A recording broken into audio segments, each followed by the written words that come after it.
أعوذ بالله من الشيطان الرجيم بسم الله الرحمن الرحيم وبه نستعين وهو خير المعين وصلى الله على سيد الأنبياء والمرسلين وعلى آله الطاهرين المعصومين أما بعد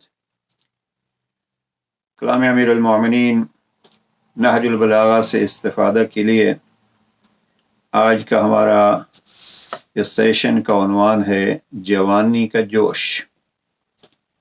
نہج البلاغہ ایک ایسی کتاب ہے جس کتاب کا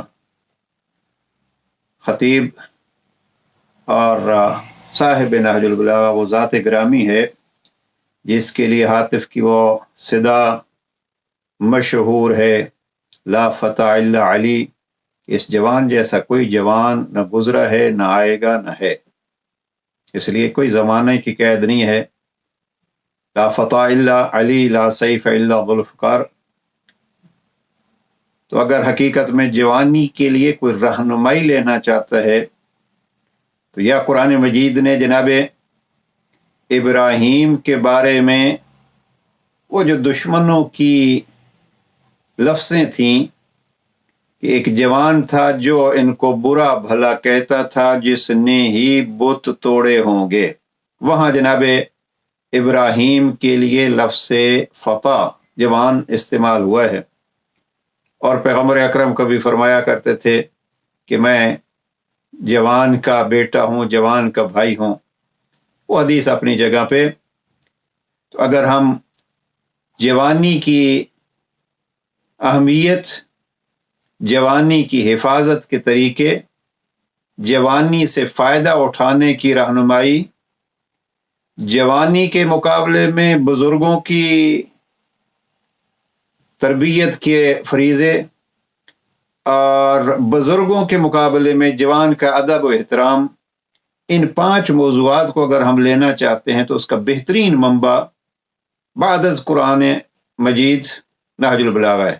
اہمیت جوانی، حفاظت جوانی، جوانی سے استفادے کے طریقے، جوانوں کے مقابلے میں بزرگوں کی رہنمائی، بزرگوں کے سامنے جوان کا ادب و احترام کرنا۔ اب ہم اس کو جناب امیر علیہ السلام کے اس فرمان سے شروع کرتے ہیں جہاں خط نمبر 31 میں جناب امام حسن مجتبی علیہ السلام کو ایک تحریری وصیت دی۔ وہ بڑے خوبصورت جملے ہیں، اور جو اپنے نیک اور صالح اولاد تربیت کرنا چاہتے ہیں، جو پاکیزہ جوان، وہ والدین، وہ اساتذہ، وہ علماء کرام، جو پاکیزہ جوان اپنے معاشرے کے سپرد کرنا چاہتے ہیں، ان کے لیے کلی طور پر یہ وصیت 31 ایک بہترین دستور العمل ہے جس پر وہ عمل پیرا ہو کر اپنے فریضے کو نبھا سکتے ہیں۔ اور یہی میں یہ گزارش کروں گا کہ جوان اپنے جوانی کے سنوارنے کے لیے اور مربیان اپنے زیر اثر جوان کو یا شاگرد کو تربیت کرنے کے لیے اس فرمان امام کو ضرور پڑھیں۔ وہاں امام کا ایک فرمان ہے، قلب الحدث کالارض الخالیہ، جوان کا دل خالی زمین کی مانند ہے۔ امام فرماتے ہیں جو اس میں کاشت کرنا چاہو، یہ وقت ہے، یہ موسم ہے، اب کاشت کرو۔ حقیقت یہ ہے، یہ ایک فرمان خود ایک سیشن چاہتا ہے اور ایک طویل گفتگو چاہتا ہے۔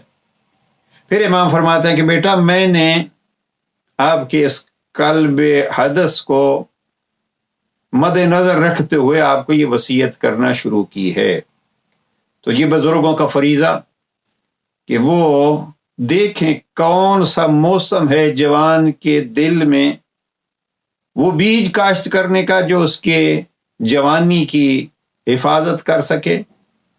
تو یہ اس فرمان کے حوالے سے کہ جوانی کی حفاظت کے لیے اور بزرگوں کے فریضے کے طور پر ضروری ہے کہ انتظار نہ کیجیے بلکہ آمادہ رہیے۔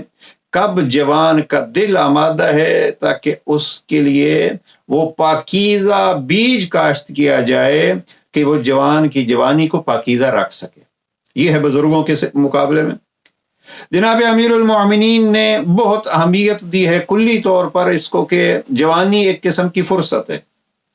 خطبہ نمبر 81 اگر آپ پڑھیے، بہترین خطبہ، خطبۃ الغراء، یعنی نہج البلاغہ کے خوبصورت ترین خطبوں میں سے ایک خطبہ ہے۔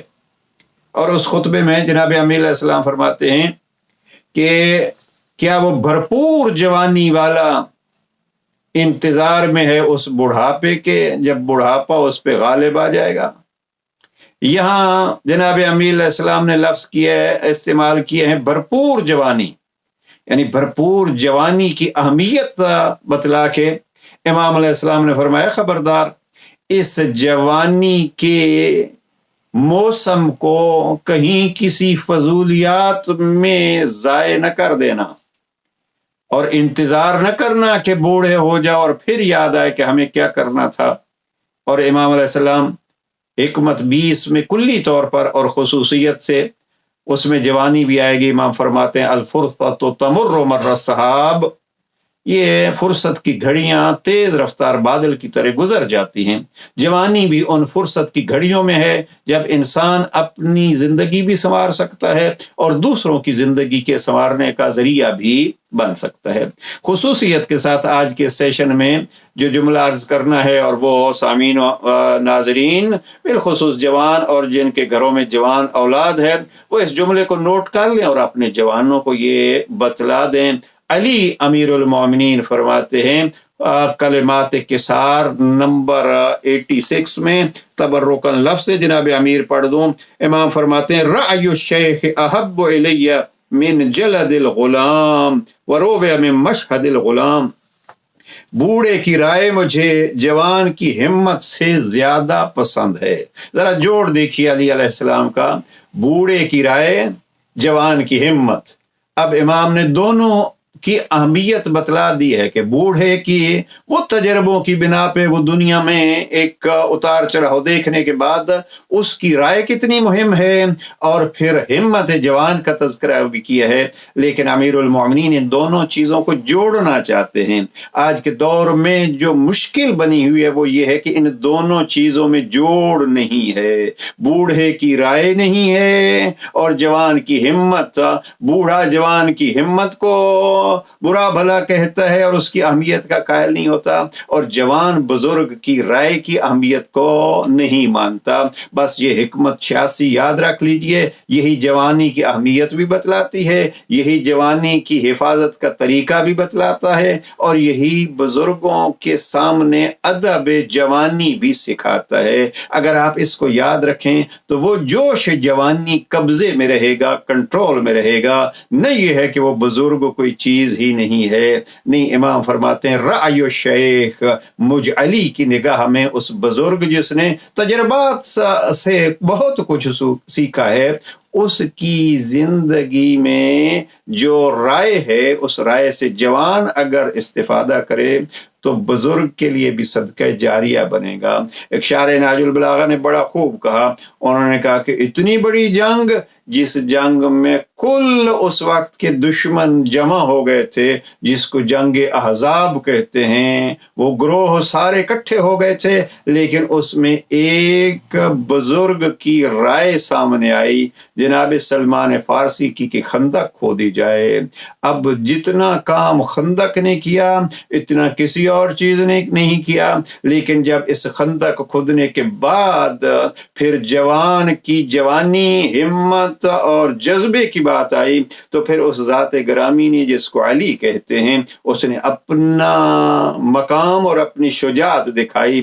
جنگ خندق یا جنگ احزاب فتح ہوئی ایک بزرگ کی رائے سے، جوان کی ہمت سے۔ وہ بزرگ جس کو پیغمبر نے فرمایا، وہاں خندق کا یہ جملہ ہے، السلمان منا اہل البیت، اور اس جوان کے لیے فرمایا بارد الایمان کلو۔